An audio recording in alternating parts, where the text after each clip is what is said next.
bendera One Piece. Kenapa mendadak muncul? Sakralitas merah putih itu tetap harus kita kedepankan. Ini ya otomatis kan menyalahi, ini harus ditegur. Dan itu sudah keras, pasti ada pesannya pasti, itu ya. Ya ini pasti ada motif-motifnya kan.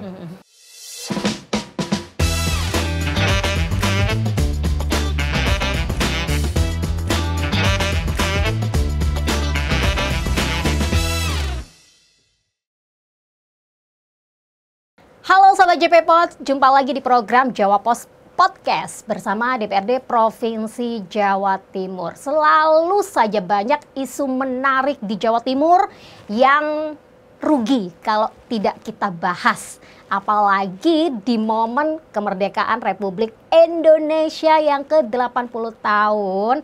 Pasti netizen sudah paham dong apa yang lagi rame saat ini.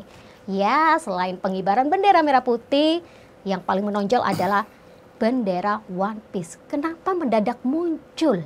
Nah, kita akan bahas topik yang cukup menarik ini karena menjadi sorotan ya dengan tema pro dan kontra bendera One Piece.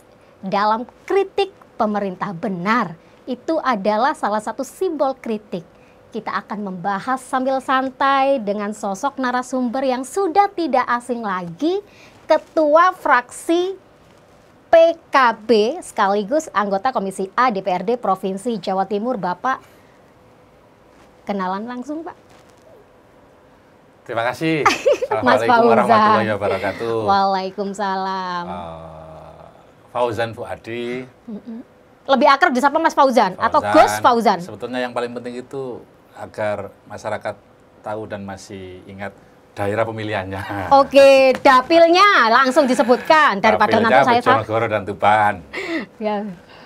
Warga Bojonegoro berarti nggak asing. Aslinya nggak Bojonegoro tok, Pak. Kabeh sak Jawa Timur kok oh ya, kalau podcastnya kan pasti ditonton oleh se-Jawa Timur ya. Mas Fauzan, pasti juga ini kemarin kan rame juga nih di media sosial. Mas Fauzan mengkritisi, mengkomentari terkait dengan kemunculan bendera One Piece yang ya balapan ya bahasanya dengan bendera merah putih. Kira rodok apa ini jare wong Jawa apa iki maksudnya? Ya sebetulnya kalau dari One Piece-nya untuk kita-kita yang sudah melihat filmnya sebetulnya ya biasa-biasa saja, sama dengan film-film yang lain.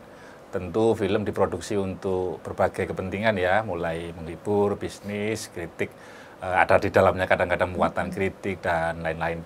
Hanya memang One Piece ini cerita soal perjuangan atau kisah petualangan bajak laut begitu ya, dan sementara konotasi bajak laut itu kan quote-unquote agak mengerikan, simbolnya juga tengkorak dengan 2 tulang. Mungkin ada kayak semacam parno di situ, sehingga ketika belakangan kemunculan bendera ini viral, coba memanfaatkan momentum jelang peringatan kemerdekaan ya. Bukan jelang, sudah mau bulan kemerdekaan ini berarti. Agustus ini ya, bulan kemerdekaan ya. Sehingga kemudian sensitivitas publik itu, sensitivitas pemimpin-pemimpin kita jadi agak diuji dalam isu ini, dalam menyikapi isu adanya ini ya. Kalau saya sih, saya lihat film ini biasa-biasa saja, sama seperti film-film yang lain lah. Nggak ada yang sebetulnya secara potensi penyimpangan dari nilai-nilai yang ada di film itu kemudian meresahkan. Masih banyak film-film lain yang cenderung lebih meresahkan muatan-muatan atau pesan yang terkandung di film itu. Ini kan hanya soal bagaimana kita sebagai pemirsa, penikmat film itu, produksi-produksi sinematika itu menyikapi pesan-pesan yang terkandung di dalamnya. Nah, kalau kita lihat mulai dari cerita awal sampai dengan, karena One Piece ini tidak selesai ya ceritanya ya, sampai dengan minimal filmnya itu selesai, bukan ceritanya yang selesai, itu sebetulnya ya tidak ada seharusnya tidak ada mengakibatkan hal-hal yang membuat kita khawatir. saya nggak ngerti, saya tidak melihat versi atau mencermati yang versi lain. Kan One Piece ini ada versi yang film, ada yang versi kartun, ada yang versi komik, ya. Apakah ada perbedaan signifikan? Sejauh saya tanya-tanya ke beberapa sumber, baik yang komik, yang versi kartun, dan yang versi film 8 episode itu, saya lihat biasa-biasa saja. Masih dalam benang merahnya masih aman lah. Saya juga nggak ngerti. Padahal pada saat Pilpres kemarin itu ada dua calon yang komunitas mereka masing-masing didukung oleh komunitas fandomnya One Piece ini. Pada saat Anies Muhaimin datang ke KPU, saya kebetulan menjadi salah satu yang ikut hadir di situ. Banyak waktu itu anak-anak muda yang berkostum One Piece ini, pakai topi jerami, bawa pesan-pesan sosial tentang arti penting kebebasan, solidaritas. Ini kan simbol-simbol, pesan-pesan simbolik yang ada yang bisa kita simpulkan pada saat kita menikmati filmnya. Pun demikian ketika pada saat kontestan lain mendaftarkan juga ada fandom kelompok yang berkostum sejenis. Malahan kalau tidak salah pada saat debat kandidat capres-cawapres itu ada salah satu peserta debat yang di bajunya juga ada pin logo One Piece, ya kan? Itu jejak digital, jejak yang tidak mungkin bisa kita nafikan begitu saja. Sehingga belakangan ketika muncul pelarangan oleh sejumlah elit politik di negara negara kita ini, di negara kita, di tempat kita ini, yang mengkhawatirkan akan berpotensi menjadi pemicu sebuah gerakan mungkin ya, sebuah gerakan subversi, makar, atau menjadi pemecah belah kesatuan persatuan. Saya kira kok ini agak terlalu berlebihan. Berlebihan, mungkin karena berangkat dari tidak lihat filmnya. Oke. Saya nggak ngerti ya. Atau enggak nonton filmnya tapi menilainya dari sisi negatif, Mas. Bisa jadi ya. Ini demokrasi bebas ya menilainya ya. Karena begini. begini, kalau memang mengkhawatiri dari sini ada potensi kemungkinan bahkan kedaulatan negara ini terancam, katakanlah. Filmnya sampai sekarang nggak dilarang kok. Filmnya kan nggak dilarang. Memang akhir-akhir ini viral setelah menjadi viral itu kadang-kadang memang karena ada pihak tertentu dengan relasi kuasa yang cukup kuat ikut nimbrung, kemudian mungkin agak sedikit kurang pas narasi yang dibangun sehingga justru memunculkan feedback perlawanan yang lebih besar, menjadi lebih viral lagi. Bahkan di Tuban, dapil saya kebetulan kan ada juga pemuda yang niatnya hanya iseng-iseng pasang story di WhatsApp-nya, kemudian posting itu di sosial medianya, pasang benderanya di depan rumahnya, kemudian dia didatangi oleh pihak-pihak tertentu karena mengkhawatiri beberapa potensi-potensi yang menurut bacaan yang bersangkutan itu bisa mengancam begitu. Ini sebetulnya juga menurut saya kurang pas karena justru malah menjadi lebih viral gara-gara itu. Ketika ditanggapi memperkeruh justru menjadi lebih viral. Kalau memperkeruh ya tergantung yang menyimpulkan. Menilai, Menkumham komentar, pimpinan DPR komentar. Saya cermati justru yang terakhir pimpinan MPR, ketua langsung Pak Muzani. Ini kan juga beliau salah satu orang dekat Presiden. Komentarnya kan juga komentar yang menyejukkan. Komentar beliau mengatakan bahwa viralnya One Piece itu adalah buah kreativitas, kreasi anak muda yang harus tetap disyukuri. Dia mengatakan bahwa saya yakin di mereka-mereka yang pasang itu dalam hatinya tetap merah putih dan seterusnya itu. Sehingga kemunculan One Piece dan sampai menjadi viral ini ya seharusnya ya kita biasa-biasa saja menyikapinya. Karena kalau tidak pas cara menyikapinya, kita belajar dari pengalaman di Pati, sampai sekarang masih berlangsung itu. Ingat kan, di Pati ini Bupati Sudewo Pak Sadewo itu, kebijakan dia menaikkan tarif pajak bumi dan bangunan hampir mencapai 250%, itu menuai penolakan dari banyak kelompok masyarakat di Pati. Lalu muncul gelombang penolakan, ribuan orang dikoordinir oleh Mas Yayak Gundul. Tapi kemudian reaksi Bupati terhadap gelombang kritik dan penolakan itu justru terkesan menantang. Jangankan 5.000, 50.000 pun akan saya hadapi. Lah sekarang ada semacam rasa ingin membuktikan dari mereka yang tidak setuju atau menentang kebijakan Bupati itu untuk membuktikan bahwa 50.000 betul-betul orang akan dikerahkan ke Balai Kota untuk menyuarakan aspirasi mereka dengan target agar kebijakan menaikkan tarif PBB 250% itu bisa turun. Itu mungkin tidak akan ada perlawanan balik kalau cara menyikapinya tidak seperti itu. Sama sekali lagi dengan viralnya One Piece ini, bagi saya kalau muncul kritik, tentu saja hanya soal koridornya saja yang harus ditata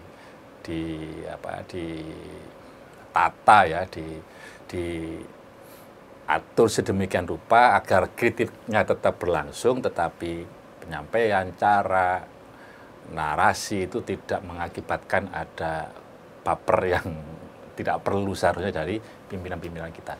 Apa? Secara undang-undang ini diatur, bahkan ini Undang-Undang Dasar 45, pasal 28E jelas bahwa setiap warga negara punya hak untuk berserikat, berkumpul, dan menyampaikan pendapat. Ini Undang-Undang Dasar ini.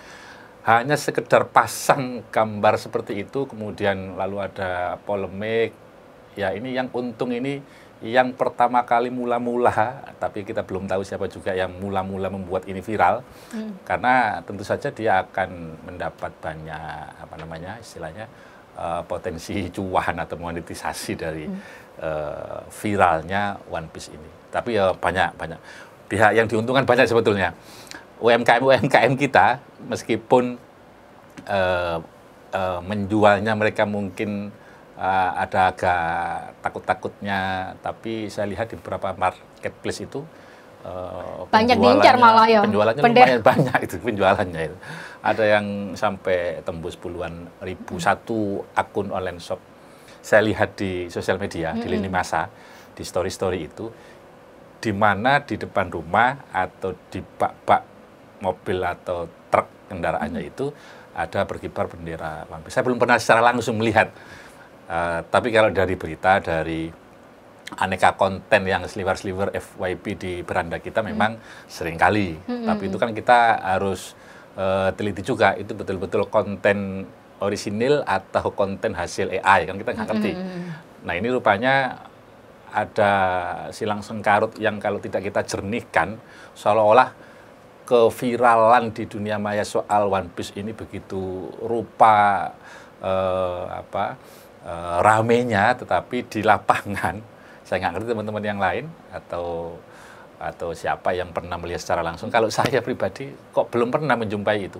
Bahkan saya pernah secara khusus di tol barangkali saja ada. Truk. Pada saat saya ke Bojonegoro, ke Tuban, mulai tanggal 1 kemarin saya coba amati, saya belum pernah menemukan secara langsung. Artinya ramenya di sosial media itu tidak sebanding dengan ramenya kenyataan empiris di lapangan soal One Piece ini. Gitu. Lagi-lagi ini adalah perannya era digital, ya Mas Fauzan. Satu di antaranya menurut saya, iya. Bisa jadi tadi sempat dipaparkan oleh Mas Fauzan, sejatinya ada juga mungkin komunitas pecinta One Piece yang memang kalau misalkan kita ketahui tidak hanya One Piece ya Mas ya, apapun lah itu, kalau komunitas-komunitas yang mungkin punya perkumpulan yang harus mendapatkan atribut resminya susah. Nah barangkali ini kan juga mumpung itu limited, kebetulan dapat, terus buat konten lah, kebutuhan konten. Nggak taunya di viral Nah, tapi disalahartikan. Itu kan bisa juga Mas. Bisa juga, iya bisa juga. Jangan-jangan ini hanya Terus digoreng-goreng kan juga bisa. Iya, jangan-jangan ini hanya viral sebentar, tidak ubahnya seperti kemarin viral bocah pacu jalur itu kan ya sebentar hilang. Sebelum bocah pacu jalur kan ada lagi. Ini konsekuensi dari teknologi komunikasi ya, sudah pernah kita bahas di sebelumnya. Saya kira ke depan juga masih akan ada viral yang lain yang bermunculan FYP di beranda kita dan itu kita tidak tahu apa. Hanya sekarang ini agak awet menurut saya dan mungkin akan lama karena Agustus ya 30 hari otomatis 1 bulan. Karena viralnya ini kan kemudian dihubung-hubungkan dengan sama-sama bendera dipasang, kan ada pihak-pihak yang tidak sependapat itu mengatakan bahwa merah putih itu lebih agung, lebih apa istilahnya, lebih mulia begitu ya. Ya tidak usah diajari, tidak usah diomong, kita juga paham. Yang satu saja gambarnya seperti itu, yang satu sakralitasnya maksud saya. Sakralitas merah putih itu apalagi event menjelang 17 Agustus seperti sekarang, otomatis sakralitas merah putih itu tetap harus kita kedepankan. Bahwa kemudian ada kelompok-kelompok masyarakat tertentu yang memasang bendera One Piece ini dengan berbagai macam motivasi, tujuan, agenda, ya cara penyikapan kita menurut saya ya biasa-biasa saja. Selagi tidak kemudian secara langsung ada tindakan-tindakan yang dapat dikategorikan menyalahi aturannya. Misalnya dari sisi pemasangan, kok di atasnya bendera merah putih dalam satu tiang misalnya, atau walaupun di tiang yang berbeda dipasang berjejeran, yang satu lebih tinggi dan yang satu lebih rendah, dan kebetulan yang lebih rendah ini merah putihnya misalnya, ini ya otomatis kan menyalahi, ini harus ditegur. Dan itu sudah keras, pasti ada pesannya pasti, itu ya. Ya ini pasti ada motif-motifnya kan. Tetapi kalau sekedar tujuan menyampaikan kritik, menyampaikan pendapat, ya memang itu kan yang dirasakan oleh hati nurani mereka melihat fakta kehidupan sehari-hari yang mereka jalani yang mungkin belum sesuai dengan harapannya. Misalnya, dan ini nanti semua tugas pemerintah, misalnya soal baru-baru ini ada kebijakan tanah nganggur 3 bulan dikelola oleh negara. Viral ini yang pantas memang viral ini. Iya kan, rekening nganggur 3 bulan, rekening Mr. Dorman ini diblokir oleh PPATK. Macam-macam lah ini kan. Ya memang tugas pemerintah sosialisasi kenapa kebijakan itu diambil, kita sampaikan tujuan sebenarnya apa, kenapa kebijakan itu diambil, bahwa kemudian itu misalnya ternyata lebih banyak mudorotnya daripada maslahatnya, ya saya kira pemerintah pun harus gentle untuk mengkoreksi kebijakannya itu sesuai dengan aspirasi yang berkembang di tengah-tengah masyarakat. Mungkin akan lebih penting membahas ini ya Mas Fauzan ya, soal kebijakan yang ada aturannya ini daripada ngurusi, ya mohon maaf tadi kan sempat cukup menarik dan ini harus menjadi catatan atau digarismerahi. Tadi Mas Fauzan bilang, sejatinya kalau dianggap ini gerakan yang dari mana? Kalau Mas Fauzan sempat melihat nggak ada kok, mungkin hanya itu 1 atau 2 orang-orang tertentu yang mungkin lagi seneng, hanya sekedar untuk memvariasi atau hanya sekedar untuk konten. Kalau dilihat tadi kan tidak pernah menemukan, masih belum menemukan dan tidak berharap tidak ada ya Mas ya, gerakan-gerakan kayak gitu ya Mas. Ini kan kalau pasang benderanya nggak apa-apa kan ada. Nggak apa-apa, tergantung siapa yang menilai. Mohon maaf ini sebenarnya ini tidak berkaitan, tapi saya sedikit mencontohkan saja, semoga tidak ada yang tersinggung, tidak ada maksud apa-apa. Sama halnya ketika kita menaruh bendera merah putih dan juga bendera Palestina. Kan hampir sama konteksnya ya kan. Walaupun itu Palestinanya tetap sesuai katanya Mas Fauzan, merah putih harus lebih di atas, Palestinanya lebih. Ini kan sebenarnya sama. Hampir sama kalau kita menilainya positif tanpa nilai-nilai yang terlalu over ya Mas ya. Aturannya kan ada, bendera-bendera yang dilarang berkibar itu jelas. Bintang Kejora misalnya, benderanya Aceh Merdeka misalnya, bendera PKI misalnya, itu jelas kan aturan tidak bisa ditawar-tawar. Meskipun setiap pemimpin cara merespon setiap peristiwa itu beda-beda. Dulu di eranya Gus Dur ketika Bintang Kejora dikibarkan di Papua, ini lepas Gus Dur seringkali mengguyoninya dengan, saya kan tidak lihat misalnya, tapi di luar itu, respon tanggapan yang disampaikan oleh Gus Dur dengan fenomena pengibaran Bintang Kejora di Papua itu kan lagi rame-ramenya gerakan merdeka di Papua, separatis. Gus Dur ketika dilapori, jawaban beliau apa? Itu bendera merah putihnya tetap dipasang apa enggak? Oh, tetap dipasang, Gus. Lebih tinggi apa enggak? Lebih tinggi. Ya sudah, anggap aja itu umbul-umbul kan begitu kan katanya Gus Dur. Cara menyikapinya beda. Sehingga ketika waktu itu Gus Dur menyampaikan begitu, teduhlah adem semua ademlah suasananya. Oke. Nah, tetapi kalau cara menyikapinya tidak tepat, seperti yang tadi saya contohkan sedikit peristiwa di Pati, ini kita lihat nanti tanggal 13 itu betul-betul akan tembus 50.000 apa enggak. Kalau feeling saya pasti akan lebih dari 50.000 itu. Melihat gerakan-gerakannya ya, donasi, agitasinya, dan isunya juga kebetulan isu yang sangat-sangat populis. Semua orang punya aset, punya tanah, PBB kan, dan naiknya itu kok 250%. Ya, saya kira kok itu itu luar biasa gerakan civil society di Pati besok itu. Cara menyikapi kan, padahal waktu itu di demo, kemudian narasi yang muncul tidak seperti itu, mungkin juga gelombang kecewa, sakit hati, marahnya masyarakat terhadap statementnya pimpinan yang mereka pilih itu tidak akan sembeludak itu barangkali. Laki-laki, pemimpin itu sangat penting berperan memberikan, menyikapi tadi, menyikapi dengan kritis tapi yang lebih santun mungkin ya, tapi tetap ngena, ya harus berhati-hati. Memang ada sih, tidak menutup kemungkinan, tidak bisa dipungkiri bahwa di balik viralnya One Piece ini ada banyak kelompok-kelompok yang memang dasarnya kurang begitu menerima rezim sekarang, itu memanfaatkan ini dengan membuat caption-caption yang di luar nurul, di luar naral apa ya, nggak masuk akal itu loh. Cara mengambil apa? Memanfaatkan momentumnya itu, ngambil momentumnya itu. Diksi yang diambil, kemudian ada beberapa influencer dengan nggak tahu itu followernya berapa, kalimat-kalimat yang dipakai itu kayak kalimat menantang negara ya. Apapun kita kan pimpinan yang sah dipilih oleh kita sendiri, sudah jelas-jelas dijamin oleh konstitusi. Apapun kan kita harus taat. Kalau di NU, di PKB itu jelas tidak ada tawar-menawarnya.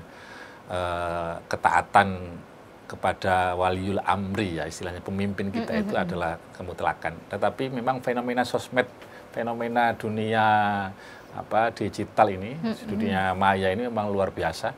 Orang bebas dan kebebasannya itu menjadi cenderung kebablasan, sehingga kalimat-kalimat yang dipakai itu bukan mengkritik tapi mencela. Nah, ini yang mungkin kurang pas, mencela menyerang pribadi, itu yang mungkin kalau tidak kuat-kuatnya telinga pimpinan kita ya pasti dia akan kebakaran dan reaksinya pasti emosional. Itu. Ya mohon maaf ya Mas, mungkin saya mewakili masyarakat ya.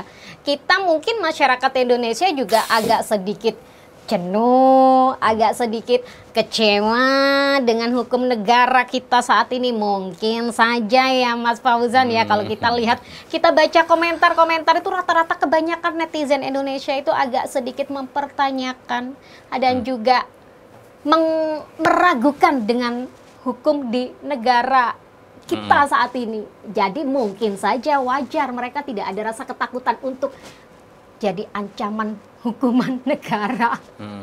Jadi ya bisa jadi akhirnya mulut-mulut itu bisa semakin liar mengkritisi. Nah, kalaupun sekarang juga bahaya Mas, kalau misalkan sudah viral terus tiba-tiba udah nggak zaman lagi kan, tiba-tiba ngilang kan, udah nggak zaman lagi ya. Semakin ngilang, habis viral di sosmed terus ngilang, makin dihujat sasarannya. Nah, ini bagaimana, seperti yang kemarin kita di episode sebelumnya kan kita bahas soal digitalisasi yang begitu, benar-benar tinggal kitanya mengedukasi. dalam menyikapi dan membuat sebuah konten. Nah, ini tugas Mahfud Fauzan sebagai wakil rakyat. Bagaimana nanti untuk menggiring agar lebih menyikapi positif, adem iku mau ya Mas ya. Iya, Tambahan betul. PR berarti gimana? Jadi ya setiap pengambil kebijakan, pimpinan atau penyelenggara negara dari pusat sampai daerah, seyogyanya memang tidak anti kritik, tidak alergi terhadap masukan-masukan, Benar. selagi masukan itu bisa dieksekusi menjadi kebijakan yang lebih berpihak Baik. untuk kepentingan masyarakat, pertumbuhan ekonominya, mengentas kemiskinannya, mengentas penganggurannya, perhatian terhadap pendidikannya. Saya kira kok ya harus dilaksanakan atau harus didengarkan, diperjuangkan kritik-kritik model seperti itu. Sebab harus kita tanam juga kesadaran kepada diri kita, terutama para penyelenggara negara ini, bahwa setiap kekuasaan itu kan potensi memabukkannya ada, potensi power and absolutely corrupt itu kan memang sesuatu yang berangkat dari fakta, dari kenyataan, sehingga kita butuh kontrol, butuh diingatkan, butuh dikritik. Nah, memang model mengkritik di era sekarang ini, di era serba AI, di era serba cepat, tantangan begitu cepat, kita juga harus bijak-bijak diri menyikapi situasi dan perkembangan yang ada itu. Sekarang kan memang bukan eranya saya dulu ketika masih mahasiswa, masih aktivis. Tahun berapa? Dulu tahun 2000, saya tahun 2000 itu menyampaikan Kayaknya baru lahir lah aspirasi, ya, Pak. memobilisasi orang, menggalang orang itu kan capeknya, effort yang kita harus keluarkan luar biasanya. Sementara sekarang untuk menyampaikan kritik dan saran dengan memanfaatkan telekomunikasi ini, orang sudah core Jawa itu gringgingen, mripate wis keri, kupinge wis grisin, itu istilahnya. Jarine barang, jarine pengen ngujat, tak jari-jari. Yang kemudian menandakan bahwa setiap ruang, setiap waktu adalah momentum untuk menyampaikan aspirasi dan kritik, menyampaikan pendapat, dan sekali lagi itu dijamin oleh undang-undang.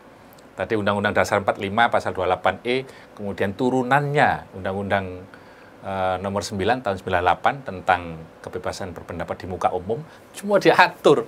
Jadi sebetulnya kalau kemudian kurang cocok atau kurang suka dengan kritik, ya agak repot juga, tapi ya itu pilihan masyarakat sendiri kan, pilihan rakyat sendiri. Tetapi inilah konsekuensi dari alam demokrasi, konsekuensi dari proses politik yang memastikan bahwa antara yang dipilih dan yang memilih, kedua-duanya tetap terhubung pola komunikasi politik, yang satu mengusulkan, yang satu mengeksekusi kebijakan, tidak hanya melakukan mengambil kebijakan berdasarkan pembacaan-pembacaannya sendiri. Sekarang kan viral juga diksi-diksi kita ini miskin karena rapat. Ada kan diksi-diksi muncul seperti itu. Itu menunjukkan bahwa sebetulnya masyarakat itu ingin diajak terlibat, memikirkan solusi apa yang harus diambil atas problem yang mereka hadapi. Langsung dari bawah langsung nih masyarakat yang bersuara. Iya, jadi maunya masyarakat apa? Kemudian solusinya ya mereka atau pemimpin-pemimpin kita ya harus mengambil solusi sesuai dengan aspirasi dari masyarakat ini. Sekarang ini kan kayak ada anomalinya ya. Bayangkan ekonomi belum baik-baik saja meskipun ada klaim-klaim angka pertumbuhan mulai membaik. Faktanya karena di lapangan kita bisa melihat cari pekerjaan masih sangat susah. Perputaran roda ekonomi ini, kalau meminjam istilahnya Pak Prabowo, berkali-kali beliau menyampaikan bahwa jangan percaya dengan sistem ekonomi kapitalisme yang dulu doktrinnya adalah trickle down effect, ekonomi diperkuat dari atas, kemudian berharap ada tetesan ke bawah, perputaran ke bawah, sehingga mulai dari ekonomi menengah, pelaku-pelaku usaha itu, sampai ke UMKM, sampai ke masyarakat di struktur ekonomi paling bawah itu bisa ikut merasakan dampaknya. Katanya Pak Prabowo itu dulu, sekarang nggak bisa. Harus, dan kayaknya memang mulai ada banyak pembenarannya. Sekarang harus dimulai dari bawah. Makanya kan sekolah rakyat, makan bergizi gratis, dan program-program Koperasi lain, Desa Merah Putih, desa itu program-program yang sedang dirintis oleh Presiden, berangkat dari bawah dengan harapan bisa memberikan kesejahteraan lah bagi masyarakat Indonesia. Gitu. Kalau ini makna sebenarnya, tujuan sebenarnya, saya juga baru tahu ini tujuan sebenarnya pengennya tadi soal ekonomi berkaitan dengan rangkaian program ini, Pak. Jujur aja saya baru tahu nih soal tadi kan Mas Fauzan menyebutkan bahwa Pak Prabowo itu sebenarnya sudah tahu bahwa jangan berharap nih yang anggaran dari atas bisa mengucur sampai ke bawah. Ya, salah satu caranya adalah kita harus langsung memulai dari bawah melalui program-program rakyat itu tadi. Kita ke topik terkait dengan kritik-kritik tadi. Bagaimana lagi-lagi tadi pesan dari Mas Fauzan adalah jangan terlalu overthinking menyikapi sesuatu hal yang dianggap sejatinya itu loh cuma gak punya tujuan tertentu, ojo ditunggangi gitu ya. Memanfaatkan momen-momen untuk melampiaskan ketidaksukaan kepada pemerintah. Iya. Nah, perlu nggak sih Mas ada ya mungkin edukasi atau regulasi khusus? Tadi disebutkan yang tidak boleh bendera berkibar, nggak boleh bendera ini, bendera ini, bendera ini. Dengan momentum yang terjadi di One Piece ini, perlukah? Atau kan ya sudah nggak usah lah. Nggak dalam hal ketika ini kan tidak masuk kategori bendera yang disebutkan tadi. Oh, mau ditambahkan begitu? Enggak, ya kan? Nggak urgent kan ya Mas ya? Nggak urgent sekali. Nggak urgent dan nggak penting juga. Dan kalau itu ditempuh malah justru menampakkan bahwa pemerintah ini tidak konsisten dengan perjalanan kebijakan-kebijakan dari awal sampai sekarang itu diambil. Jadi sekali lagi filmnya itu loh masih ada. Mau ditangkapi semua. UMKM yang sekarang jualan atau memproduksi bendera-bendera itu kan tidak bisa. Nah, menghindari perilaku provokatif itu saya kira harus dua arah. Atau mungkin lebih arah. Jangan hanya itu dialamatkan kepada mereka yang pasang-pasang gambar ini, tetapi dari pihak yang punya relasi kuasa lebih kuat, punya senjata ini, itu kemudian mengambil langkah-langkah yang semestinya menurut saya sekali lagi tidak perlu. Itu kan kesan akhirnya kayak kita ini kembali ke masa lampau. Ada mau kritis dikit, diintimidasi, direpresi. Jadinya kayak ke belakang. Sedang kita lihat Pak Prabowo saja hari ini,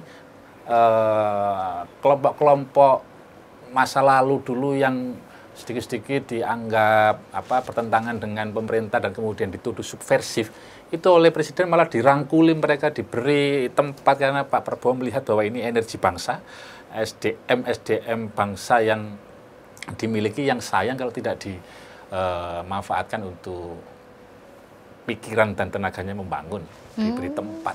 Kita lihat teman-teman PRD lama itu, teman-teman kiri lah ya, dulu yang ketika Pak Prabowo masih aktif itu kan kayak tikus dan kucing. Tapi sekarang dirangkul. Budiman kemarin jadi salah satu tim utamanya Pak Prabowo.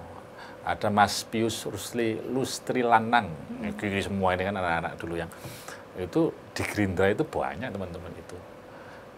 Saya tahu. Nah, ini kan menunjukkan sebetulnya rekonsiliasi atas peristiwa masa lalu. Mereka ini dulu kurang kritisnya apa sebetulnya. Tapi kemudian itu hari ini kita kembali dipersatukan, dipertemukan oleh jiwa raga kita satu Indonesia, bahasa kita satu Indonesia, dan seterusnya itu. Itu yang saya kira lebih utama poin-poin yang mesti kita angkat supaya tidak menganggap perbedaan itu sebagai sebuah ganjalan, sebagai malapetaka untuk membangun ya. Jadi ya perbedaan itu tetap rahmat lah, kira-kira begitu ya. Benar sekali. Saya masih belum tahu dengan nasib warga yang mungkin siapa yang pertama kali mengibarkan One Piece itu, dan belum tahu juga ya, semoga mereka baik-baik saja, sehat, aman-aman saja ya, jangan sampai Saya kira kok baik-baik saja. Iya, saya kira baik-baik saja. Yang nggak baik itu orang-orang yang memanfaatkan momen ini ya Mas Fauzan ya, kan kasihan juga warga nanti terdampak, dia tidak punya niatan tertentu tapi ditunggangi oleh oknum yang tidak suka dengan kepemerintahan. Tapi ini seneng nggak lihat filmnya One Piece apa enggak? Sayang, itu saya lihatnya cuma dulu, Mas. Dulu apa versi waktu apanya? Versi kartun dong, kan itu versi film yang kartun ya. Era 90-an kan Ya, masih ya, ada ya, ya kartun, dan itu pun nggak lihat mengikuti, hanya tahu oh film bajak laut. Ya udah, filmnya wong lanang ngapain? Saya lebih suka nonton Doraemon. Dan One Piece itu kan sebetulnya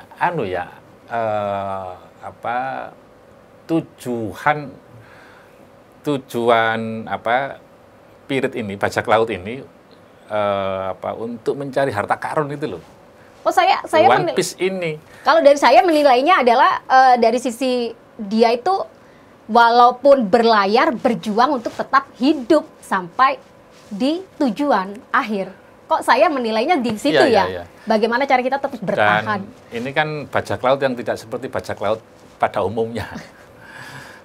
Monkey D. Luffy, dia punya kru diantaranya. Dia memulai dari nol. Monkey D. Luffy ini sejak usia, diceritakan di filmnya maksudnya, dia sejak usia masih sangat belia, ketertarikannya terhadap bajak laut itu tidak serta-merta. Dia sebatang kara sebetulnya, dia punya sahabat dekat yang usianya lebih senior, itu yang kemudian memberikan topi jerami itu kepada Monkey D. Luffy.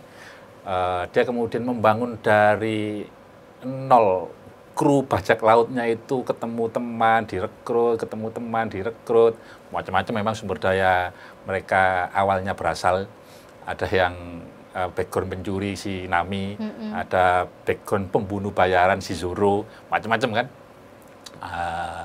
Usopp itu seorang dari bawah juga, pekerja kasar, menjaga aset seorang saudagar, orang yang dengan ekonomi kuat di desanya. Bapaknya juga seorang bajak laut tidak pernah pulang, kemudian juga direkrut menjadi salah satu krunya. Lah memang di bagian terpenting yang agak sensitif itu ada penguasa direpresentasi oleh kelompok marinir, ada marinirnya begitulah, yang kemudian seringkali berhadap-hadapan.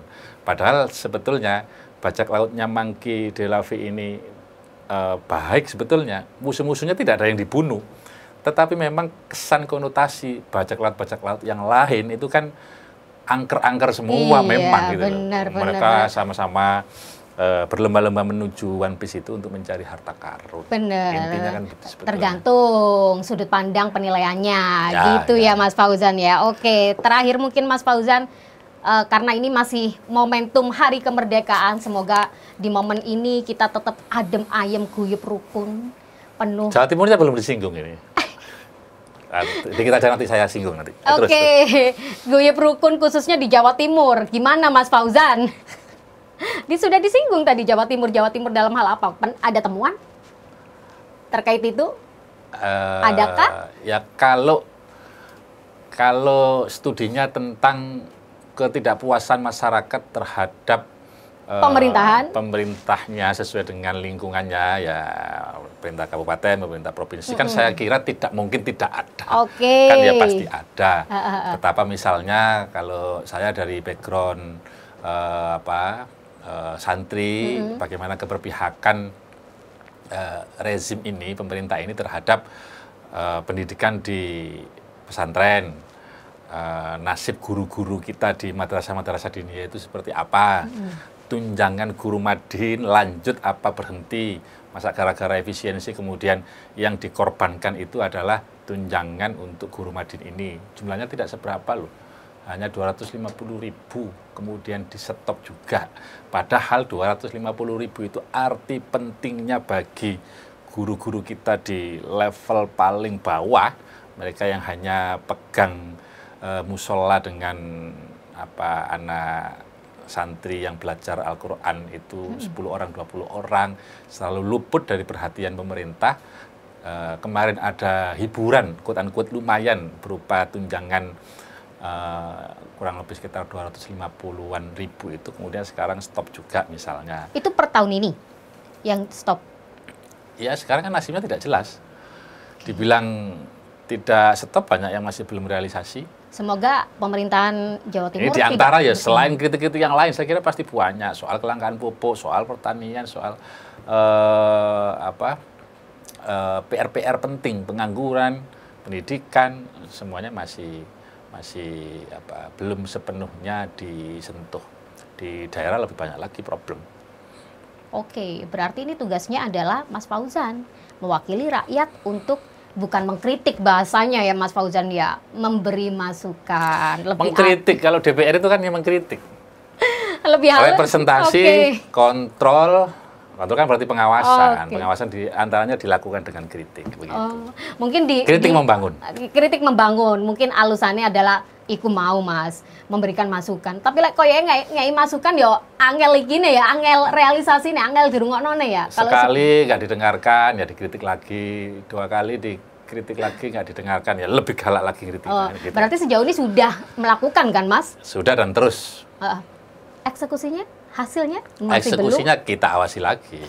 Ada yang saya kira sudah, ada yang by proses kan ya namanya kita juga harus realistis, ada banyak keterbatasan yang kita punya, meskipun kesempatan juga terbuka lebar bagi kita, bagi pimpinan-pimpinan kita selagi punya goodwill untuk mengeksekusinya dengan sungguh-sungguh. Tapi sejauh ini masih tidak ada kejadian-kejadian mungkin serupa dengan sebuah bendera yang dianggap kritikan terhadap pemerintah kan, kalau di Jawa Timur landai ya, kondusif ya?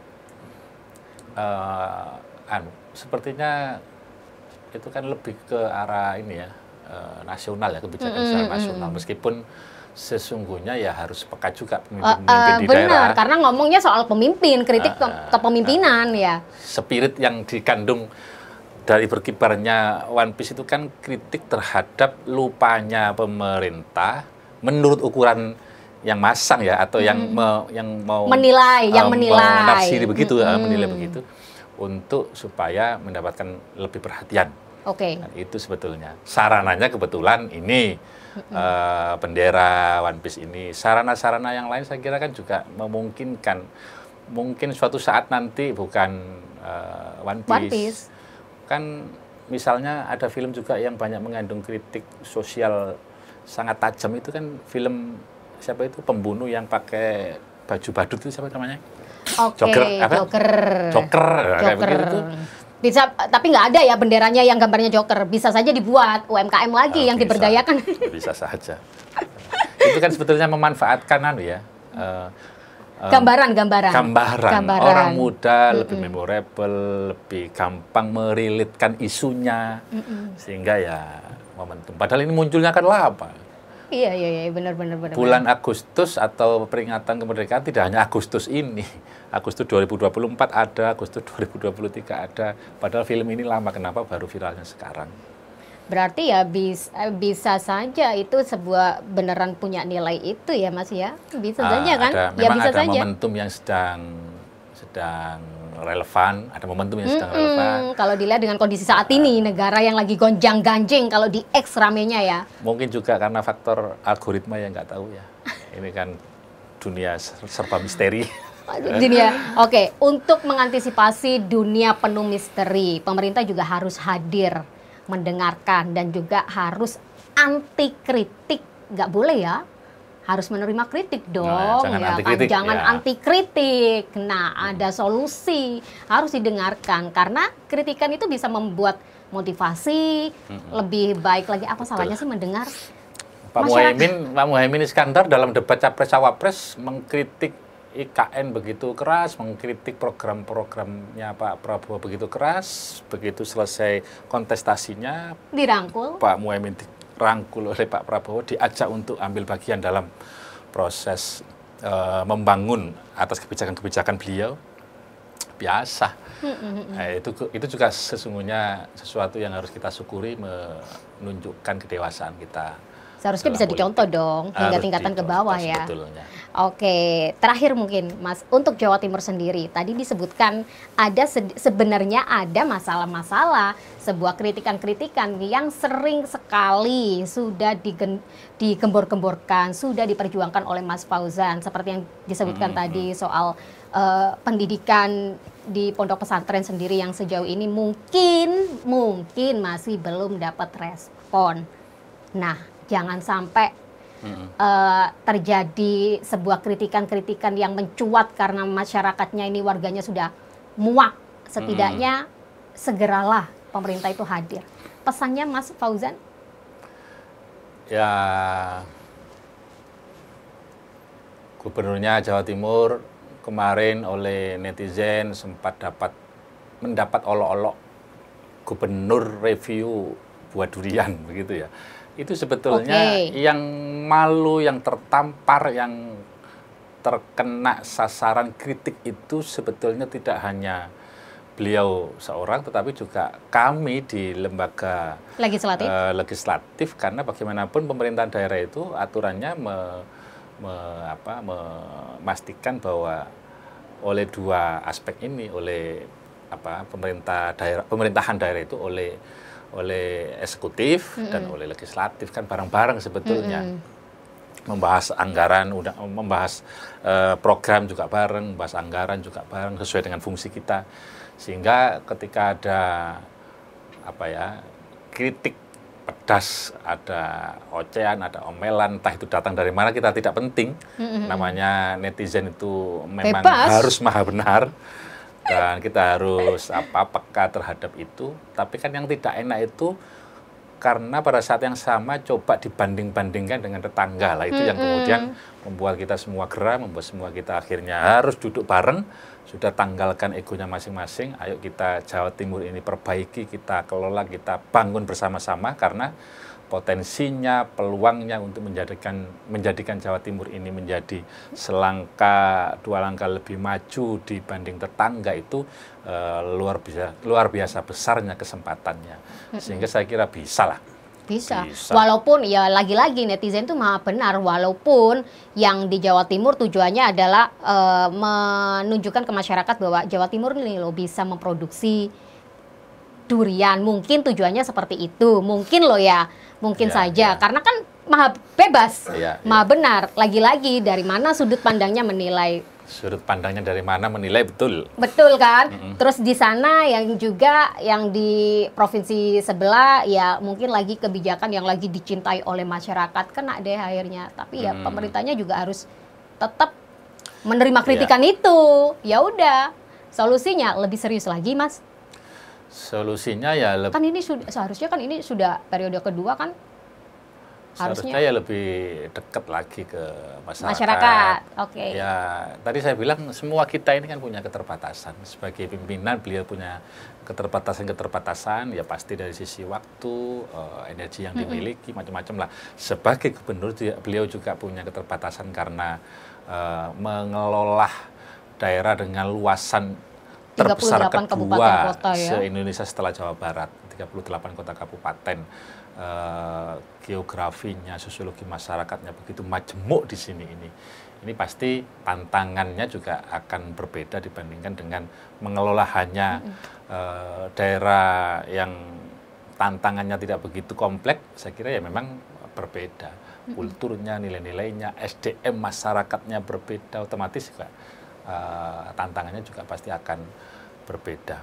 Oke, padahal kalau kita lihat sering sekali loh turun ke masyarakat, berarti harus lebih diperluas lagi. Turun ke masyarakat gunting pita, masyarakat ini makin lama makin pinter masalahnya ya. Iya, benar. Itu juga tidak lepas dari kritik, padahal gunting pita itu yang digunting dalam rangka apa? Dalam rangka misalnya peresmian pembangunan tertentu. Mungkin yang dimaui masyarakat itu ya sudahlah, bangun-bangun, kalau mau dipublikasi dikabarkan kepada masyarakat bahwa ini loh programnya atau produknya pemerintah, sudah. Tapi kan unsur show off show of personality-nya itu mbok ya jangan kemudian yang lebih ditonjolkan. Mungkin begitu kan namanya banyak orang. Benar netizen ya. Berarti harus pimpinan daerah berarti harus ada jadwal seperti reses dong. Ya resesnya saya kira malah lebih intens beliau. Harusnya ya. Reses dalam arti Harusnya ya. Malah tiap hari. Saya kira rumahnya setiap gubernur ini tidak hanya berbicara Jawa Timur, setiap bupati wali kota tidak hanya berbicara bupati dan menunggu wali agenda kota. reses. Ya pasti akan ada banyak orang. Iya benar. Karena kalau misalkan legislatif ya selain reses yang terlihat mungkin ya kalau nyapa masyarakat yang terlihat di reses, padahal walaupun bendino cangkruan warga ya ini buka HP ada aspirasi yang masuk itu hakikatnya sudah sama dengan reses. Jadi ini tarafnya sudah taraf hakikat ini. Kalau kita ngobrol ini panjang sekali, kayaknya nggak bisa satu episode. Terima kasih. Ada pesan lagi Mas Fauzan sebelum kita menutup episode kali ini? Ya. Khususnya untuk Jawa Timur di momen kemerdekaan. Ya kita nikmati, kita syukuri. 3, 2, 1. Oke, mulai. Halo Sobat JP Pods, jumpa lagi di program Jawa Pos Podcast spesial bersama DPRD Provinsi Jawa Timur. Selalu banyak hal menarik, isu yang langsung diambil, dirangkum, dicatat oleh para legislatif. Ya memang pancen tugasnya mereka mendengarkan keluh kesah ya. Dan topik ini itu selalu menjadi bahan perbincangan khususnya para pelaku usaha. Kita akan membahas bagaimana perkembangan UMKM Jawa Timur di tengah kondisi ekonomi yang tidak baik-baik saja, sementara pemerintah berkeinginan bercita-cita zero kemiskinan. Masyarakat sudah banyak yang berinovasi, kreatif, ya tapi mungkin masih banyaklah kendala-kendala yang dialami terkait modal, mungkin izin usaha yang mungkin masih dianggap menjadi beban. Langsung saja kita sapa sosok yang mungkin lebih ngelontok, lebih dekat dengan masyarakat khususnya emak-emak. Ketua Komisi B DPRD Provinsi Jawa Timur, beliau dari fraksi PKB. Wajahnya wajah lama tapi semangatnya selalu baru. Ibu